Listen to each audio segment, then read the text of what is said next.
With the recent announcement of LR Super Boo coming to JP Dokkan, there has been a big question in the community as to why Dokkan has decided to drop a villain LR suddenly and randomly without any sort of support or even a 200% team for the unit when we were in a celebration with a Dokkan Fest exclusive Kale. So of course, with me today to talk about, Dokkan's weird release schedule and their lack of support units for not just the super side, but more so even how they treat their villain LRs and villain units. I have with me Goresh. Say hello, mate. How are you doing today?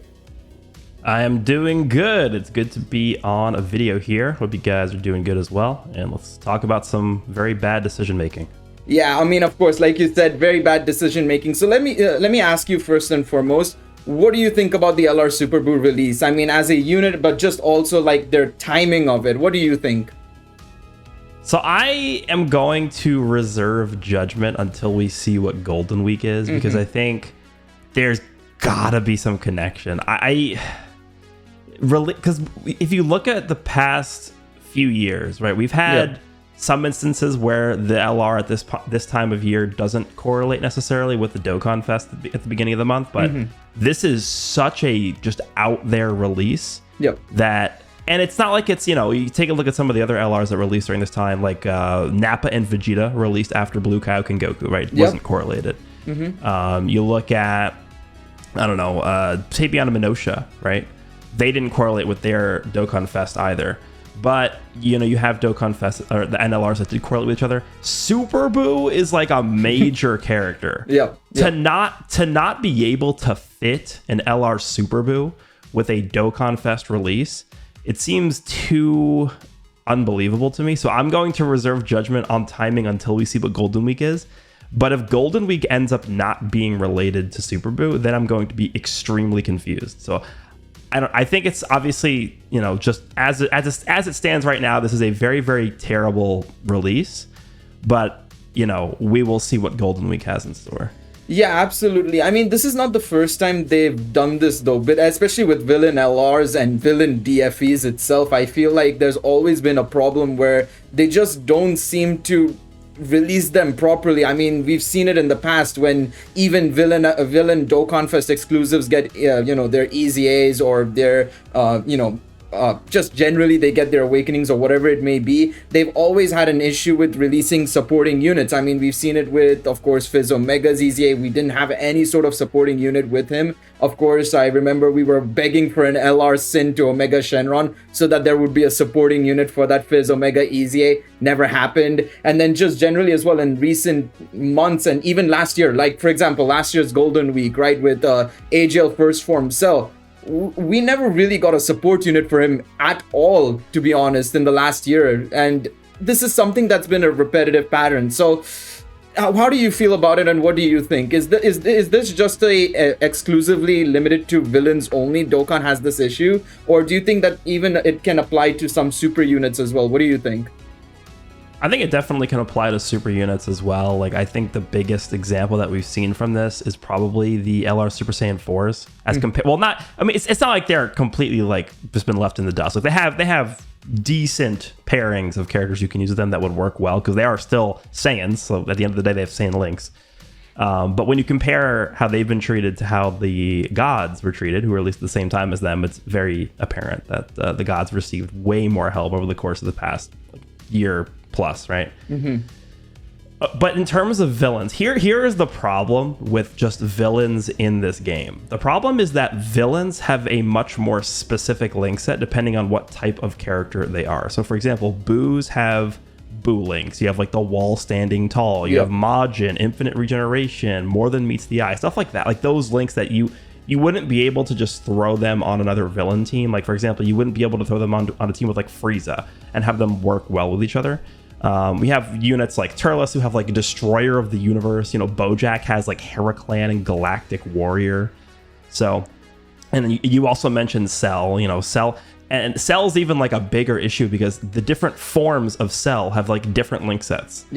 So even if you have like a first form Cell, which of course we do have with the AGL Cell, he transforms into perfect, but it takes a little bit of time. But even the first form Cell doesn't necessarily work the greatest with like Int Cell, who just got an EZA. So it's a very weird scenario where every single, I guess I'll call them families, every family of villain is relegated to their own family to work the best. Yep. So here's the major problem. Why the reason why that is an issue is because, for example, if they decide to release a new BoJack, right? So let's just say Golden Week is Super Saiyan 2 Gohan and BoJack. Super Saiyan 2 Gohan has like 6 billion different options to be ran on in terms of teams. BoJack doesn't really, I mean, yeah, you could run him on like the cooler team. Are you really going to run STR BoJack? Like, the problem with these villain characters is that because of the specific link set these villains have, you have to run them with really, really outdated versions of their own family character. So like you have to run a new BoJack with STR BoJack to get the most out of the new BoJack, but STR BoJack is going to get crushed, right? I mean, he once upon a time was an extremely good unit, but things have progressed and the game has you know, gotten harder since he released. So you're at a worse you're at a worse period in the game's lifespan where that STR BoJack's not going to be able to perform as well as he did back when he released. So that would then hurt the new BoJack that came out. And because there's no other really good BoJack besides the Int one, which got an EZA, but he's kind of also kind of just like good, but he's not great. That inherently limits the usability of the new villain characters. And because the specific links we see on these villain characters doesn't really apply to superclass characters, that's why I think the villains are more impacted by that problem. Right, so if we get, like, let's say, I don't know, like, literally, you get any Saiyan, any Goku, any Vegeta, any Trunks, any Gohan, you know, even Broly, right, Bardock, they all work together because they all share the basic same link set. Villains don't work that way, and that is the major issue here.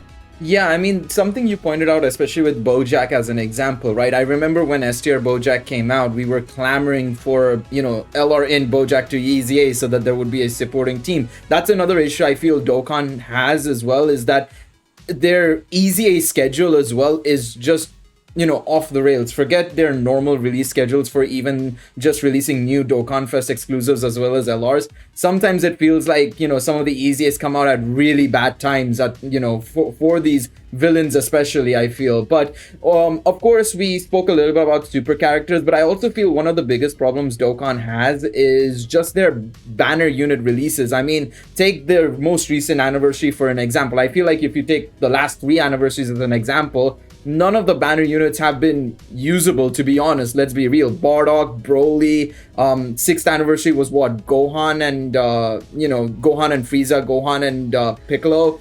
7th anniversary was... What was 7th anniversary even? I don't even remember. It was Broly was one of them, and then Sin was the other one. Yeah, okay, there you go. And then this anniversary was, of course, Nova Shenron, Ice Shenron, and Gotenks and Piccolo. So it's just like these banner units, some of them can end up being good, but it's like once every like 5 or 6 releases, right? I mean, in the last year, we can probably count, like, obviously the Ginyu banner units were fantastic. We had STR Piccolo, who was really good. You mentioned Android 8 before we started this video as well, right? For Kid Goku.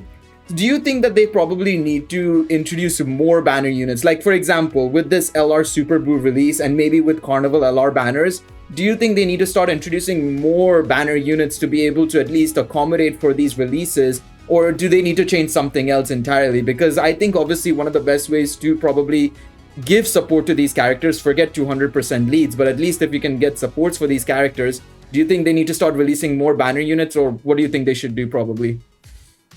Well, in a perfect world, I think every Dokkan Fest would have 2 banner units. So you'd have the main Dokkan Fest character, and then you'd have 2 other new characters on the banner with them. We saw that with Ginyu, but then we never really saw that. I don't think we saw that ever again. No, I think it was Ginyu we had it with, and then I remember obviously Kale and Caulifla, right? That was the last. I think those are the 2 times I remember we got 2 new banner units. Yeah, so I mean, ideally, that's what I think would help the characters the most, but I don't know if that's something that they're going to be doing. I mean, clearly it's not because they haven't done it, but I guess budget-wise, they don't have the dev time to dedicate to doing that, or whatever the reason is. Yeah. So I'm just going to assume that we're going to be getting 1 banner unit per banner moving forward. I think that's realistic. And so if they're only going to be releasing 1 new character per banner, especially with these characters like Kale or, you know, the like Super 17, these characters that don't necessarily have a great home on release. Yep.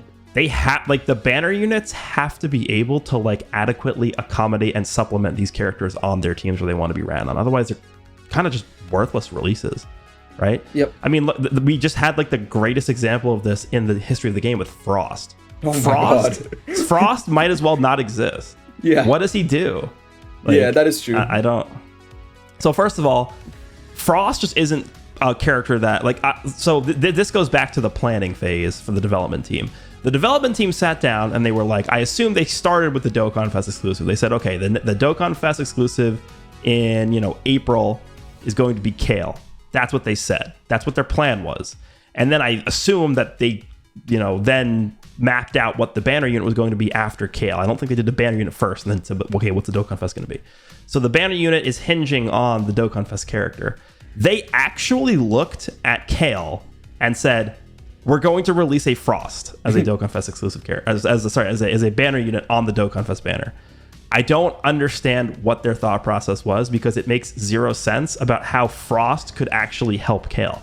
So my only conclusion that I can come to based off of that thought process was they don't view banner units as being supplementary characters to the Dokkan Fest exclusive. They're just other characters that exist that fit the theme of the main character. So, like example, Android 8 obviously comes from the same movie as Kid Goku does. Yeah. Frost is from Universe 6, like Kale is. He fought in the Tournament of Power with Kale. STR Piccolo was from the Cooler movie, so he's on the banner. Krillin and Gohan from the Metal Cooler movie were on that banner. Like, these characters aren't necessarily great, and they don't work well with the Dokkan Fest exclusive. But I think it's time to come to the realization that they don't view these banner units as supporting roles for the main Dokkan Fest exclusive. They're just there to roughly fill the same theme as the character, but they're just like their own thing, which I think is the wrong approach, but that's at least what it seems like their thought process is for them.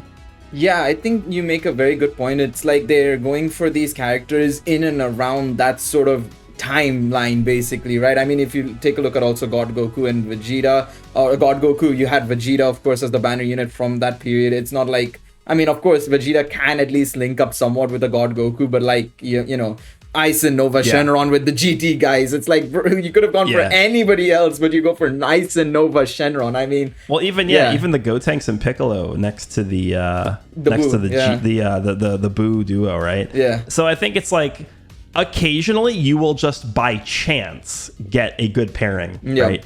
So for example, the Vegeta, like you just mentioned, next to the God Goku, like they actually work really well together, but that goes back to the whole thing of them being both Saiyans, and Saiyans were naturally are going to work well with each other because they all share the same links pretty much. Yeah. But yeah, I think that more so is just by coincidence, more so than them actually making a conscious decision for them to actually work well together. Yeah, it's really, really weird. And I agree with you in the sense of like, it's not the smartest way to go about things, but I guess that's just the way they want to go about it, I suppose. I think with that, I don't think there's any other thing that I would like to add. Do you have any other points you want to make regarding this topic, Goresh, before we wrap up? I mean, I guess the one thing I would say is I'm obviously more biased towards villains, so I would really like them to focus more on actually having cohesive, builds for these villains and supporting them adequately with banner units, with releases that actually make sense with the current landscape of how villain teams are. But it's going to be tough. Like, I think the only way you can really make these villain teams work even remotely close to as well as these super class teams is to just rework the link set of all these villain characters. Like, get rid of links like Destroyer of the Universe and Heraclan, Galactic Warrior, Berserker. Berserker needs to go. like Ultimate Life Form and Messenger from the Future. Like all these like villain links, like these cell links. Get rid of the family links. Yeah. Right, and then just create overarching links that maybe just encompass what those other links had that you got rid of, and just give them to all villains. Like, basically what I'm saying is create a prepared for battle for villains, and I think that will help things a lot.